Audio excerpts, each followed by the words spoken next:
Bismillahirrahmanirrahim. Assalamualaikum warahmatullahi wabarakatuh.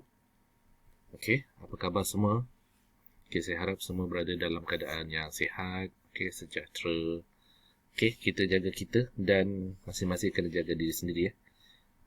Elakkan tempat sesak, okey, sebab kes COVID semakin menggila sekarang. Okey, harap semua masih dalam keadaan yang baik lah. Okey, so untuk minggu ni saya bekalkan you all dengan video so that saya harap boleh memberi kefahaman lah. Okay? Dan juga kalau you all ada pertanyaan, boleh tanya pada saya. Okay, so pada minggu ni kita akan masuk, okay, kita akan start melukis lah. Okay, macam sebelum ni you dah lukis kita punya border. Okay, kita terus masuk construction drawing, okay, yang meliputi architect drawing, okay, CNS, civil and structural drawing, dan juga mechanical and electrical drawing.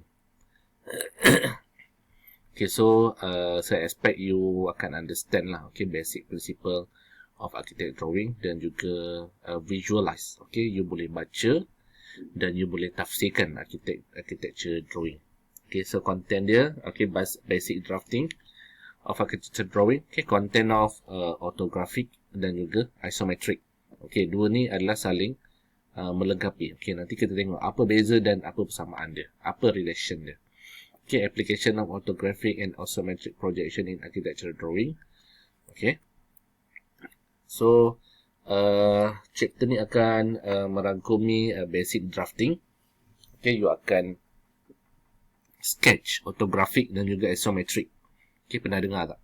Okay, application of orthographic dan juga visualization dia lah. Okay, ini adalah orthographic projection. Okay, ortho, okay, daripada Greek word, okay, meaning perpendicular. Okay, maksudnya dia adalah 2D. Okay, 2D saja. Okay, usually the top, front and right side view. Okay, slide ni lagi senang nampak kot. Okay, so orthographic projection ni adalah terjemahan daripada objek 3D. Okay, ni adalah objek 3D kan. Kita boleh nampak depan, tepi, atas. Tapi bila orthographic, kita boleh nampak hanya nampak 2D je. Okay, 2 sisi je.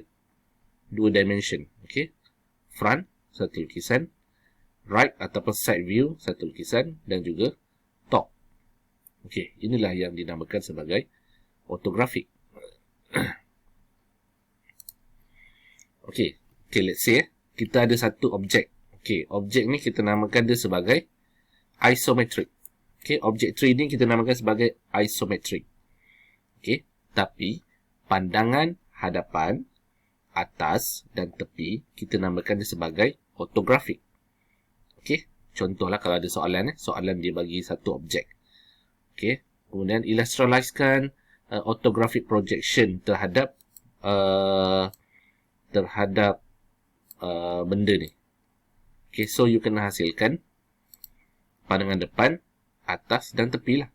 Okay, tapi bila dia bagi pandangan pula, pandangan depan, atas, tepi, you boleh hasilkan objek 3D ni.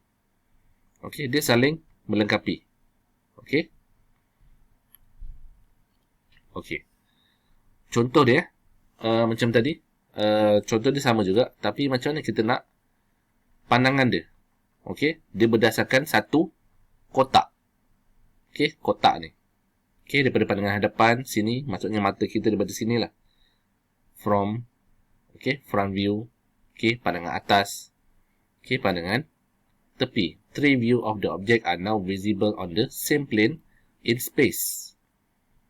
Okay.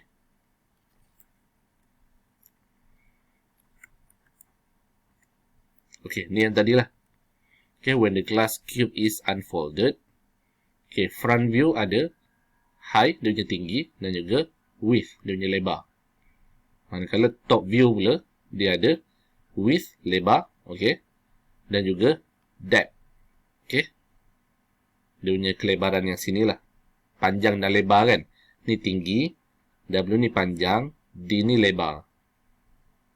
Okay, dan juga right view ada D dan juga H sahaja. Okay, boleh faham setakat ni? Okay, so dia mesti interrelated. Yang ni mesti ada kaitan dengan atas. Atas mesti ada kaitan dengan tepi. Tepi mesti ada kaitan dengan depan. So, tiga-tiga ni adalah sangat membantu dan saling interconnected, okay, untuk menghasilkan satu objek isometri. Okay. Macam mana kita nak hasilkan projection? Okay, align views with each other. Features project from one view to the next. Okay. Bila kita dah dapat satu pandangan, okay. You dah dapat satu pandangan tadi. Okay, dah dapat macam ni lah. Okay, pandangan depan. Okay, you boleh kira kan, panjang dia berapa, tinggi dia berapa, okay, lebar dia ni berapa pula. Okay, tapi macam kita mesti ada dia punya projection. Okay, dia mesti selari atas ni. Okay, let's say kalau macam saya beri satu contoh. Okay, kita ada satu objek. Okay, inilah dia punya yang you kena hasilkan lah. Let's say lah ni you punya kertas lukisan. Okay, you kena bahagi 4 you punya kertas lukisan. Bahagi 4. So, yang bawah kiri ni you akan menghasilkan front view. Bahagian kanan you akan hasilkan side view. Bahagian atas you akan hasilkan plan view ataupun top view, pandangan atas. Dan yang sisi ni, yang atas sebelah kanan ni, you kena buat satu garisan 45 darjah. Okay, let's say you dah dapat satu front view. So, you kena elevatekan dia. Okay, elevation dia adalah you just tarik semua ni. You tarik semua garisan-garisan ni, tarik ke atas, ke atas, ke atas, semua. Okay. Kemudian, yang ni pun kena tarik ke tepi juga. Kena tarik ke tepi, kena tarik ke tepi, kena tarik ke tepi. And then, barulah you decide untuk buat. Okay. Sebagai contoh, dia punya lebar mestilah daripada sini ke sini. Okay, sini ke sini. So, you bolehlah buat dia punya garisan.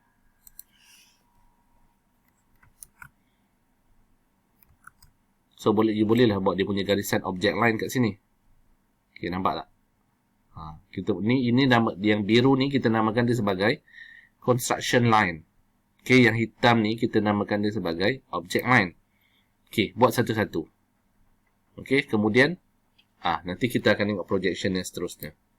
Ini saya nak terangkan dari segi front view kat sini, side view, garisan 45 darjah. 45 darjah, bukan 60, bukan 30. Okay, kalau you buat 60, 30, you akan dapat jawapan yang salah dekat side view sini. Okay.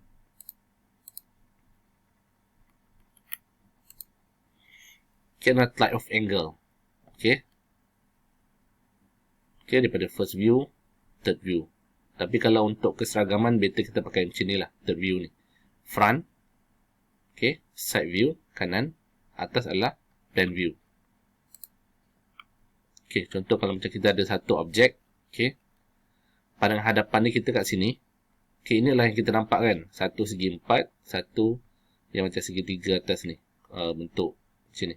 Okay, ada satu segi 4 ni yang kita nampak daripada pandangan hadapan. Okay, and then pandangan atas kita nampak 2 segi 4. Okay, daripada atas kita nampak tegak je lah kan.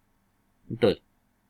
Dan daripada tepi kita nampak yang ni kecil segi 4 dan yang besar ni, yang ni. Yang ni kita tak nampak dah daripada tepi. Okay. Okay, so you kena elevatekan dia. Okay, ni terus tarik ke atas. Bucu ni tarik ke atas. Bucu ni tarik ke atas. Okay. So, benda first pertama adalah you dapat dia punya line ni. Dia punya start line. Kemudian you tengok daripada pandangan dari atas. Berapa lebar dia. You dapat lebar. Dan inilah dia punya kotak. Okay, kemudian you tengok ada 2 petak. Barulah you buat satu garisan. Kemudian bila you dah dapat yang ni. Okay, just tarik. Reflect pada 45 darjah ni. Dekat garisan tu, turun bawah. Reflect terus. Yang cecah, garisan yang mencecah garisan 45 darjah ni, terus turun ke bawah. Kemudian dia pun tarik tepi. So, you boleh dah dapat jawapan. Inilah you punya objek di dalam lingkungan ruang ni dan dari lingkungan ruang ni. Okay, pandangan daripada tepi ada 2 kotak. Okay, you dapat satu kotak pertama, kotak yang kedua. Okay, boleh faham tak? Ada soalan? Tolong bagi tahu . Okay, ini adalah isometric. So, ini adalah kita punya orthographic dan ini adalah kita punya isometric. Okay, bila soalan diberikan benda ni, you boleh menghasilkan gambar rajah ni.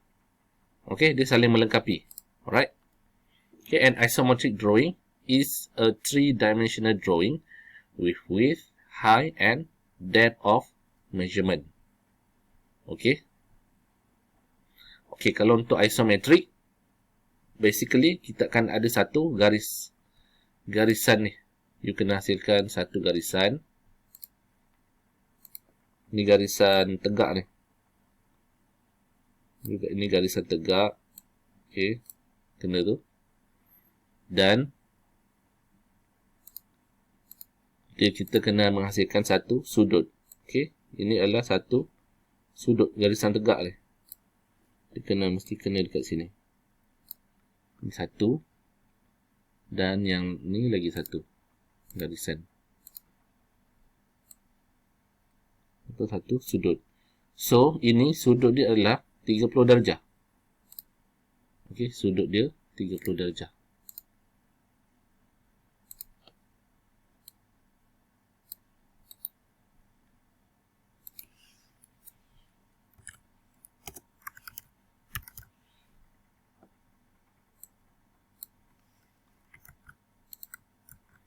Okay, so ini pun sama, 30 darjah.